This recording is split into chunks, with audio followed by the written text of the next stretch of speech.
কালকে আমার বোন পুপু নিজে হাতে বিরিয়ানি রান্না করেছে।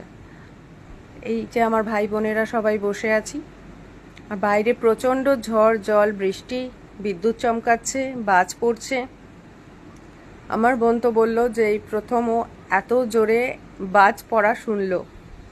সত্যি কালকে প্রচণ্ড রকম বাজ পড়ছিল। তো যে যার অভিজ্ঞতা শেয়ার করছিলাম, তার মধ্যে ছিল ভূতের গল্প, কার লাইফে কী কী হরর এক্সপিরিয়েন্স হয়েছিল সেগুলো সব কালকে শোনা হলো। ভালো লাগছিল, সন্ধেটা ভীষণ ভালো কাটলো।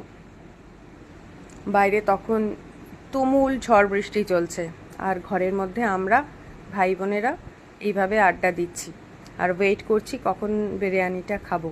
তার মাঝে আমি অ্যাজ ইউজুয়াল ফটোশ্যুট করে নিলাম। ভিডিওটা কেমন লাগলো অবশ্যই জানিও। টাটা।